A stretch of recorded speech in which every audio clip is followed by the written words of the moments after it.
Welcome back to Duel Debates. I'm Dan. Let's get to a little housekeeping before we get to see our fighters. You can find us on Instagram and TikTok with the handle @SceneItBeforecast. That's SCENE, it Beforecast. And on Twitter with the handle SIB_pod. Now let's meet our fighters. So, we got Danny, usually. I'm just Danny. hanging out there. Hi, Yeah. We got MIguel, our Hi. other usual suspect. And our newest recruit here, Nick. He's been on the podcast before. Woo! This is my first time in the visual medium, so I hope I'm not too awkward. Nah, you're fine. Bro, Alright. you do know I'm here, right? Yeah, all right, fair enough. Miguel's pretty yuck. Okay, fair enough. Have you seen his legs? Have you seen his legs, bro? All right, guys. So what are we doing today, Danny? We were doing what is the best narrative video game ever? And unsurprisingly, I chose Star Wars Jedi Fallen Order. Was that sarcasm? No, because I love that game. I played it like 5 times. I know, that's why I thought it's, you were... it's right there. Look at all the Star Wars stuff. Yeah, we got right there. I got pops. We got I meant the surprising part. You're like, surprisingly, I picked. And I was like, Oh, I said unsurprisingly. oh. Yeah. Oh, yeah, that makes sense. Yeah. Nah. All right, Nick, what are you doing? I'm doing Disco Elysium, which if you're in the indie game scene, you'll be familiar with that, but most normies aren't as familiar with it. I think that came out March of last year, right? It was like 2019. So But, really? But I got a PS4, PS5 release more recently. Oh, that's why. Yeah. I'm a console guy. Sorry. Yeah. All right, Miguel. I chose, surprisingly, because I'm a bit of a Sony pony, I chose Assassin's Creed 2, specifically 2. Not like the whole series, that's a lot. Wasn't that also on Xbox, though? Yeah, well, I'm purposely not picking a Sony game. Oh, okay. Yeah. Okay. Because they're like narrative games, so it's Right. It's cheating. a little bit. Like one of those, yeah. A little bit. All right. Well, before we get into all this stuff, make sure to like and subscribe if you want to hear more content we got going on like this. Follow us. And let's duel.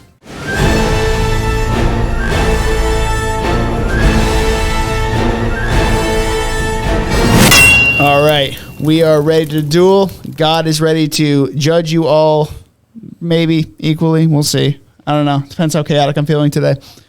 All right. KDOC neutral? Or? So we're going to get about a minute each, or a minute and a half each, for each person to explain their case, why it's a good game. Then we'll go through everybody, and the second time through, you're going to rebuttal. Just like explain why you think you're still good, and then we're just going to go into it, and you're just going to attack each other, basically, about what's good. No. You don't need to be physical. But hey, I mean, if it gets physical, I mean, Do we get penalized if we go over the 1 minute? It depends, unless you don't listen. no, I mean, I'm keeping score. I will Okay. cut you off. Okay, I will cut you. Great. Okay. All right. Fair enough. Fair enough. Guess we are getting physical. I guess. Yeah. Jeez. All right. Starting with Nick here. Okay. Nick, No pressure. No Nickelodeon. All right. We going? Yep. we're Okay. going. So, Disco Elysium, greatest game of all time, maybe. So it tells the tale of, well, I don't know if I should get into the story because that'll take more than a minute.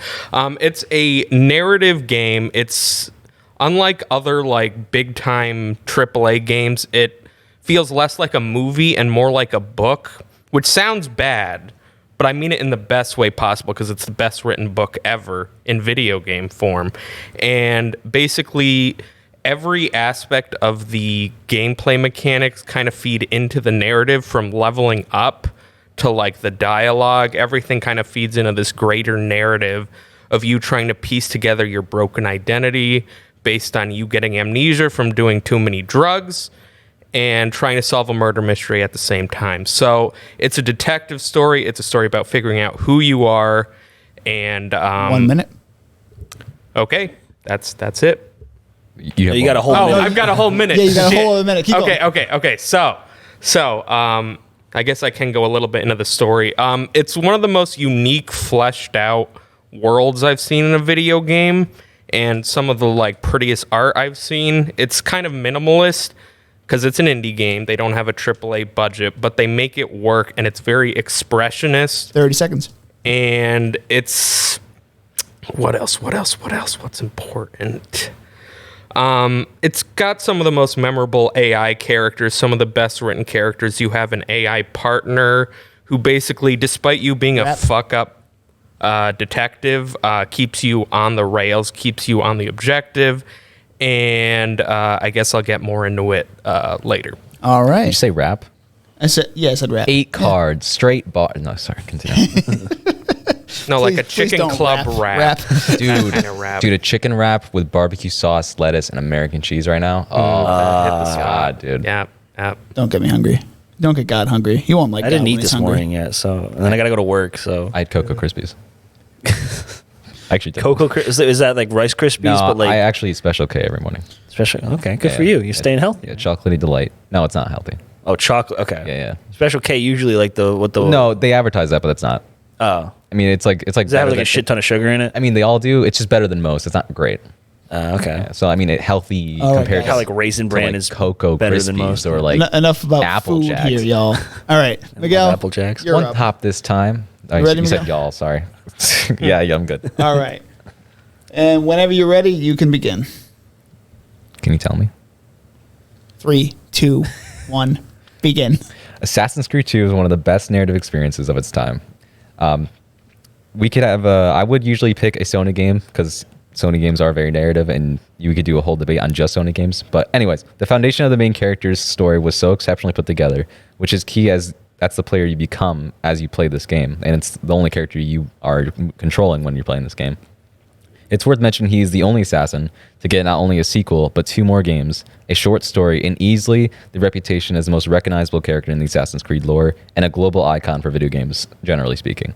The foundation of this character wraps perfectly in the Renaissance period, the story of the game, and the history that ties itself around these games. The world is almost unmatched for when this game came out. Assassin's Creed crafts an experience and generates feelings I do not tend to find in any games outside of Sony exclusives. One minute. While many Assassin's Creeds have similar templates, this game makes you embrace the story and embrace the character named Ezio.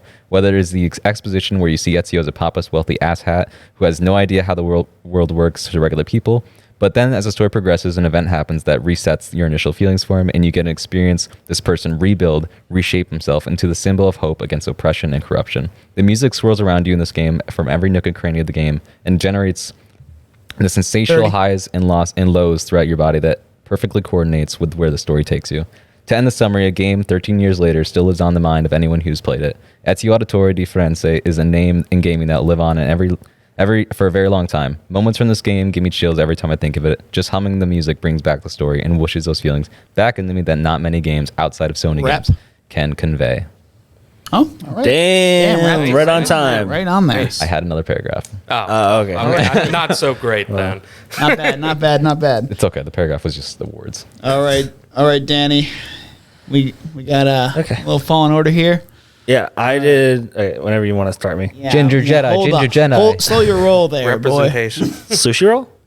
Dude, Jesus. potato roll. Dude, I want to go to wasabi. 3, God damn it. 2, 1. Danny. All right, I did Star Wars Jedi Fallen Order. I chose it because it is probably one of my favorite games I've ever played, and I don't play video games, and I think that's an important thing. This is it gets the shut up.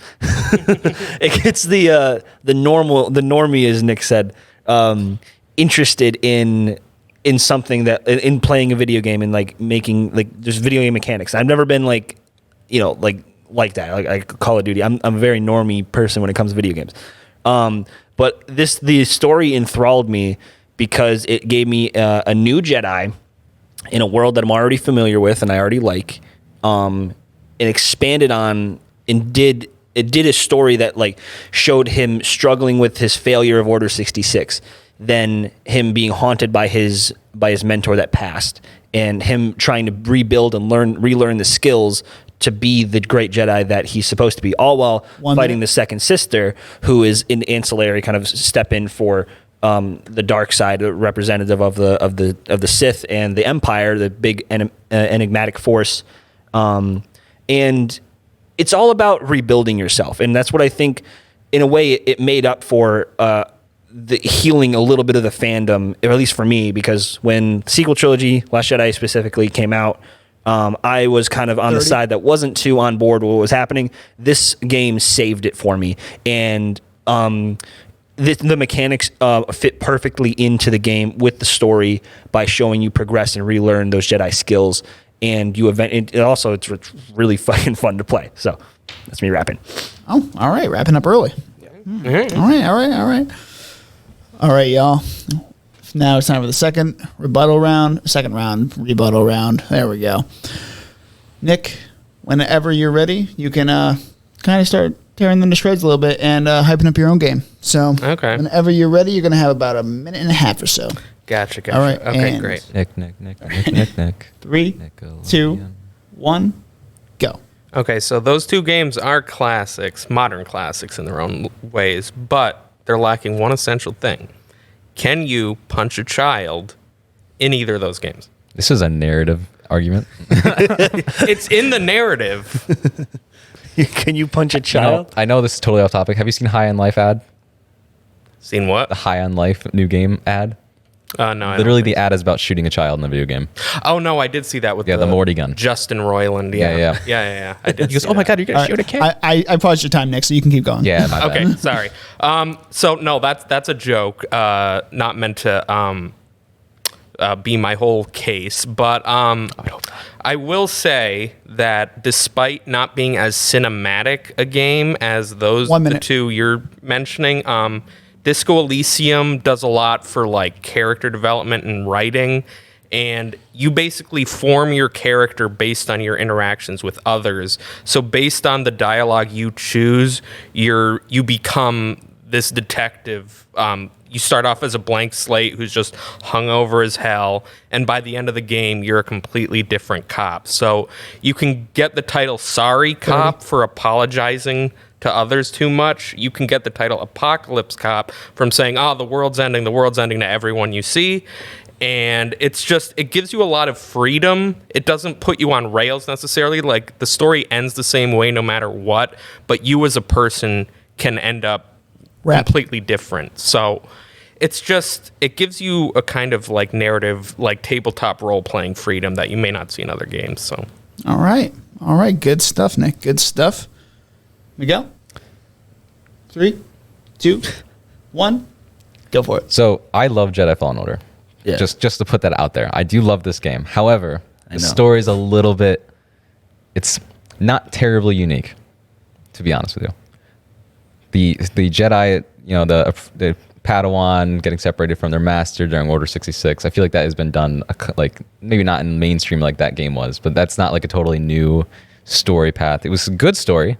Great story, but it's a very like repeatable one. It's kind of a template that is used often. Just was really good mechanics, great game. I can't really say too much about it because I do love that game. Disco Elysium. The issue I have with having multiple paths like that in the story is, at least the people I talk to, and of course this is just a small group, but oftentimes when you have a game like that where you can pick where you're gonna be, unless you go to the extremes of either end, you kind of get this mesh of everything, and you don't really get a great actual filler story. 30. It just kind of creates this, I'm a little bit of that and a little bit of this, and then you get to the end and it's like bland ending, whatever. And I don't think you really get the same feelings from that as you would from a game that has literally gives me chills. I'm literally thinking about it right now. Like, it's so good. So I'll just leave it at that. All right. Sounds I didn't have enough time. I was going to go into something else, but I was like, You're good. All right, Danny, whenever you're ready. Are you ready? Yes. All right. 3, 2, 1. Hit it. So I know I've been saying a lot regarding the story specifically for Jedi Fallen Order, and I've never played either of those games. I never even heard of Disco Elysium, but I understand a little bit more about Disco Elysium than the story wise, other than Assassin's Creed 2. You haven't mentioned anything with the story, specifically the narrative that we're talking about. So I did go into. I heard this guy. He's like iconic. 1 minute. you fight the Pope. Okay. Let's let him do this thing. So, oh fuck. Okay. Fuck, man. All right. Yeah. I'm not gonna play either one of those games. I think the mechanics in, like you said, mechanics in Fallen Order are very good. I can't match them to being superior to the others, obviously, because I haven't played them. But I have had experience playing other third-person type games, and this one by far matched is best video game I've played. And I know you said it was a basic kind of story, but what it did was that's its bread and butter, and it did it way better than it could have been. It's like the Marvel formula, but it was done expertly, and it told the story of redemption, which is what we needed, because we saw that with Luke, and they didn't do it right there. So now they did it right here. Respawn Entertainment, who made that game, is a very, very good studio. Okay. So mechanically, yes, great. Yeah. All right. Now it is time to go ham. So whenever Upgraded you guys from are bologna. ready, you're just gonna I don't know half the things. Table. Talk about everything you want. You ever hear the song Anything No you Hands? want about these games. No Hands by Waka Flocka What Flame. what kind of time limit do we have on this? Until I hear you guys going in circles, or I have enough to declare a winner. Okay. All right. So when you guys are ready, just start, and we can go from there. I'm gonna quick synopsis the story to get Danny caught up to speed here. Yeah, I'd like to know a little bit more. So you start off as an accountant's son, very rich son, or like very wealthy off in Italy, Renaissance period, which I did mention here. And you're very pompous. You get into fights. You're like, I'm the best, whatever. And then you finds out that your dad's actually part of the assassin order. And so he gets killed, and you have to watch your whole family get hung, which was the event that I mentioned that makes him basically you start off going, oh, this guy's an asshat, and then all of a sudden you go, oh my God, he just lost his entire family. And the whole story is about him realizing he's part of this assassin order, that he can to get revenge for what happened. And during that process, he rebuilds himself, he reshapes himself, and he becomes the iconic hero that or sometimes people say anti-hero because he's assassinating people. Depends on how you see it. He eliminates the Pope because the Pope's in the 1500s and very corrupt and all that jazz. And he just becomes a symbol for freedom and Pope fight. It's a pretty sick one though, with the apple to eat and stuff like that. But anyways, the whole story is about him rebuilding and reshaping and taking down the corruption in Italy. And it's the visuals are also appealing, super appealing. It was a very AAA game, very big budget game. So I see what you're saying though, but it's it sounds like it's more heavy on both of these are more heavy on the narrative part. Well, that's what the argument is. Narrative video game. So it's still got to be playable and fun. No, the mechanics in Assassin's Creed 2 are very fluid. It was a huge. The first game had some issues, and they buffed it out in Assassin's Creed 2. Yeah. I mean, one game of the year for Xbox 360, game of the year Europro, Eurogamer, GamePro, not Europro, and it also won a New York Times Game of the Year as well. And the only reason why I didn't win way more is because Uncharted 2, a Sony game, came out the same year. Yeah, those Sony games. Damn straight. Always at it. I think with Disco Elysium, you're not in the hand. You're the storyteller, and in some ways that's fun. It's a fun thing, but I don't think in a way you could end up telling the best story possible in that realm. But likelihood is you're going to tell a story that's not quite as matches up to somebody who's actually viewing it from a 3-dimensional spot. So if you can make uncharacteristic decisions with your choices. If you said you could be a sorry cop, you could just be this type of person. But if you say the world's going to end, with the apocalypse cop, right? That's the two. Contradict yourself. That's going to contradict, and it's not going to be fleshed out scientifically for a good story. Sure. That's what I mean. There's few games that can pull that off. Yeah, Detroit Become Human's one of them that kind of can do that, but it's really tough to do. Yeah, I will say that the game does kind of calculate how what dialogue choices you have. So by the end, it kind of has a hierarchy of your interactions. So it does eventually get to a point where no matter how badly you are as a player, it tells a fascinating story, and the world itself, no matter how much you fuck up, is still fascinating. You can do a bunch of drugs, you can overdose, you can punch a child and be a complete asshole, and still the story kind of it lets you be an idiot or be a cool guy, but at the end of the day you're still trying to solve a murder, and it guides you on a path. The narrative's the same, it's you as the person that changes. So it's okay. Is there events in that game that you can look back on constantly and just instantly picture yourself back in that moment when you first played that scene? Oh yeah, I've played it over a few times to see how events could change, and they do, because the gameplay mechanics, how you succeed or fail, are based on dice rolls.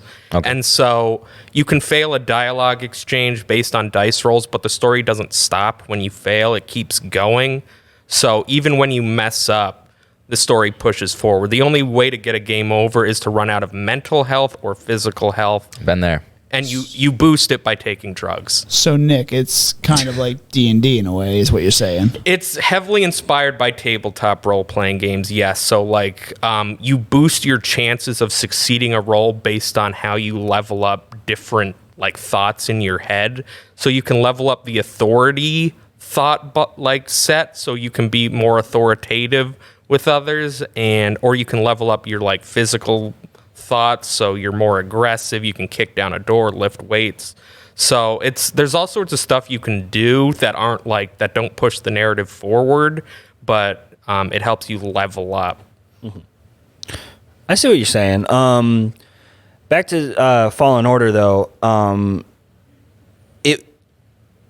So it is in the template of Star Wars, but in the way it lets you explore areas of these worlds that you just never have an opportunity to. And anyone can get into Star Wars. And I think this is a great entry point, especially for young kids, because they have the basic story arcs of, like Cal Kestis is like what? He's like Obi-Wan, and then second sister is like Reva, right? And then BD1 is like R2D2, but they could have fallen to the paper cutout problem, but they've become iconic characters in the canon of Star Wars, and it tells the story of failure, redemption, while thematically going to the depths of like his failure, like going to Dathomir, like that's like hell, and then he goes to, and then obviously you get to explore Dathomir, and just on a practical level, you get to explore and solve puzzles and shit like that. So that's fun, keeping me engaged while you're playing the game, all while uncovering a story of he's going to hell, he's going to Zepho, he's exploring different cultures in Star Wars that we've never gotten to see before. So it builds on what came before as well. And you know, like when the Mandalorian season 2 was happening, I remember me and God were sitting on my couch and we were thinking, when that Jedi comes in onto the thing, we're like, oh shit, is it Cal Kestis? Because that Cameron Monaghan, he would be that age, he can come into the, so he's already an iconic character, and we just haven't seen that done. Like, they had a chance to do it in the sequel trilogy, and like, again, this movie or this video game healed most of the fandom, in my opinion. Like, it really softened the blow of what I found disappointing about the sequel trilogy. I feel like it didn't have a lot to compare to, though. Like don't get me wrong. I think it did Luke's story. But I think it's the bar was so low that this just being above average was going to make it do that. Star Wars games also have a habit of not always being great. There haven't been that many good, like Star Wars. EA messed it up big time when they. Yeah, like Battlefront 2, all microtransactions. At first, that was a nightmare. So this is probably one of the best Star Wars games, but again, the bar is really low. So right, but I'm saying this got me into playing video games again. Right. No, I get what you were saying on that one. That makes sense. So you don't have to be like a video game person. You don't have to like constantly be like engaged in, like Assassin's Creed. I think there's like a layer of like, oh, it's a video game, I gotta like, not that it has like a stigma, but like you have to go to that level of like, it's a video game first. Kind of. The earlier Assassin's Creeds were not like the ones that we see now. They were more like tutorial wise. That you one step at a time. This is how you fight. This is how you do this. And it was more of it was an intro to like, it was my intro to the real video games. My first real video game was Assassin's Creed 1. And so that was when I actually learned like how to actually play video games, was using that. So, and that Assassin's Creed 1 was even more rough around the edges than 2. Yeah. So 2 was like fluid. Anyone can get into it. I mean, the reason why it's so popular is because anyone and everyone could play it. I mean, I have friends that only play really big games because those are the ones that they can just get into. They're not into Disco Elysium because it's too indie, too third party. No, that's so this is definitely the same exact concept. You can get into it and play it. I mean, the lore is massive, and it intertwines completely with history. I mean, the entire everything up until the most recent 1 or 2 Assassin's Creeds have all been intertwined directly with history, and they try to make it as historically accurate while infusing the Assassin's Creed history as well. And so kids can wrap their head around that too. I mean, I was literally learning, like every single time I was learning something in school, it just so happened the game that was coming out was part of it. Like I can go into that in a whole podcast or whatever if you need to, but I know it sounds crazy, but it's true. I literally, like, just for example, Renaissance period was like middle school, whatever, and then I learned about Revolutionary War, and it was the same time the third one came out. Anyways, It's great for history buffs. yes, and I am a history buff as well. But to go into it a little bit further, I just lost that train of thought. Of course, there was something you said I wanted to go into with the Assassin's Creed. How is it's a video game first? Well, I mean, it is a video game first. Was that? I'm saying that as the question, narrative video game. So I think it should be narrative first. I think. Oh, it is. I think it was Assassin's built Creed- upon a narrative first. That's and what then I they was were saying. able to apply the video game mechanics on top of it almost seamlessly. Though that's what the earlier Assassin's Creeds were. They were all narrative until the most recent ones. They were very. This is a story, and then the mechanics came second. And that's how it started. And there's also an underlying story as well that is about the how the whole Assassin's Creed like beginnings begun, and how like Adam and Eve were. Like they bring in like the Greek gods and how we kind of make them the way, like basically it was a different group of people, and they were called like Zeus and Poseidon or whatever, and they made humans, and the 2 humans that were first became free and not corrupt were called Adam and Eve, and that's how we all started. Yeah, it's like sci-fi fantasy built on top of history. So there's like layers of like fiction and non-fiction kind of working together. Okay. There's so much story, it's not even funny. It's crazy. So, but we haven't seen it like explored to just being a narrative, though. I think. I mean, What do you mean? I mean, with that Star too, Wars it's- has obviously transcended just Right, video right. games. I don't think Assassin's Creed has gotten out of that because obviously the No, they only made a Assassin's movie. Creed movie is dog shit. But it so was, yeah. but I'm not holding that against the game. This is about a game though, not the series. Yeah. I'm just saying That'd be like bringing a gun to a knife fight with Star Wars. Versus I'm just saying, Assassin's Creed. So, this has been proven to transcend just the video games, and then it hasn't, and be good, and then it hasn't. I think Assassin's we're Creed kind of hasn't, doing though. that thing where we're getting out of the Coliseum with Super Fight. It was movies before it was video games, so I'm not sure you could entirely bring this whole history into a conversation about video games. It's not necessarily fair. Well, to things that Assassin's are- Creed has the entire history of the world at its disposal. Well, it does. That is true. It does, but it's So- also, but it is in the game. Like you can actually read about everything. They have like their own internal Wikipedia. They have with Fallen Order, Right, you right. can discover sense echoes, and you can discover like little side stories. There's a plot about this Imperial officer. She's like hunting down Wookiees, and something about there's a bunch of different like side stories in like historical texts inside of the universe of Star Wars that are being told throughout the game. But And the that's thing is, why though, I you have think to be a real Star Wars buff for that. Where this is, you just got to go to school, and everyone goes to school.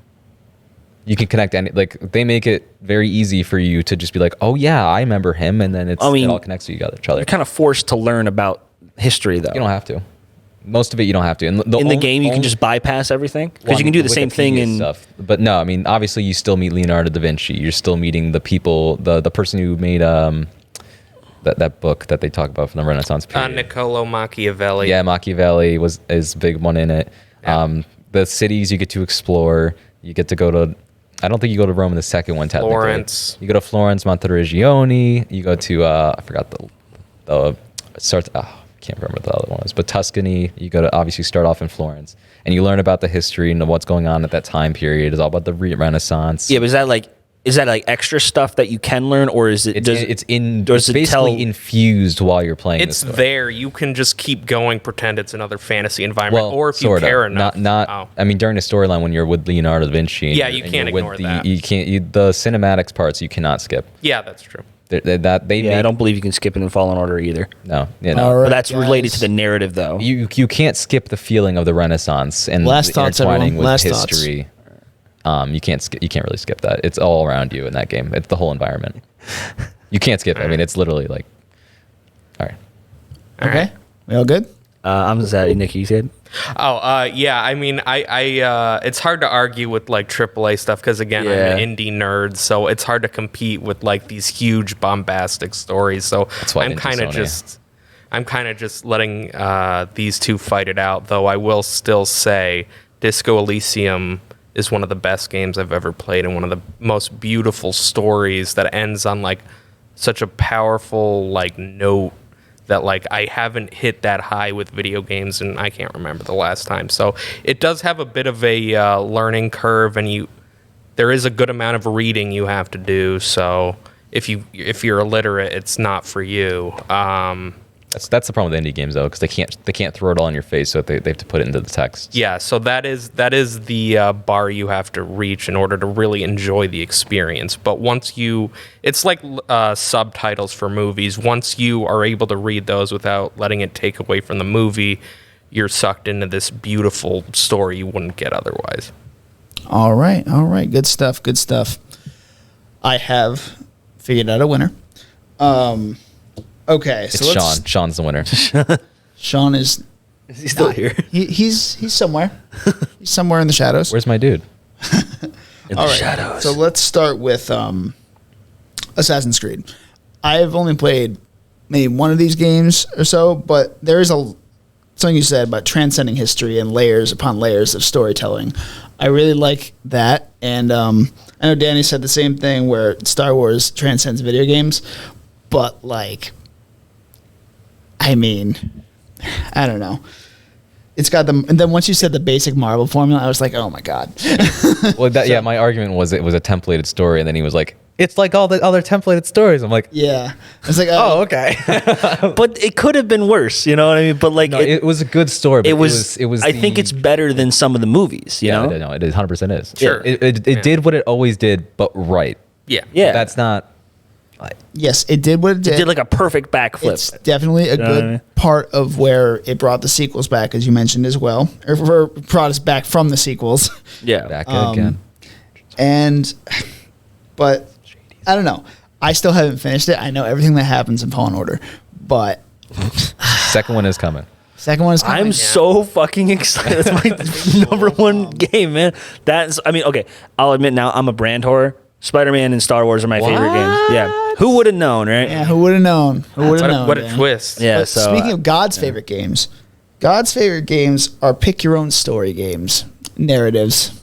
So Nick, you got a good little someone spot in your my corner. heart there, because it's as you said, it's a beautiful kind of minimalist AI game that kind of the thing about punching a child in the face. That's really funny to. that does sound think of. fun. It's not narrative though. That's just. But it's a really immersive story that you can kind of like. It's kind of like D&D as well. That's really cool, and I'm really kind of leaning towards you on winning this one. Honestly, I do also want to add punching the child does actually add to the story, because by punching him, he has an abusive father. So by punching him, you gain his respect, which is fucked up, and you're a fucked up person for doing it. I don't think I like this game. But he can actually, if your partner gets shot, he can become your partner investigating the mystery. So you have this little bratty kid trying to help solve a murder. So it's fucked up, but it's also funny. So everything you do kind of feeds into the story in little ways.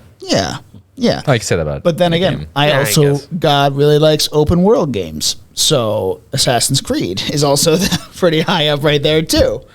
And just obviously talking about, I am kind of a history buff as well, in a way, because I loved history in high school and stuff like that, and learning about that. I don't know why I never got into the Assassin's Creed games, but it makes me kind of want to get into them. You should. They're good. Just stop like.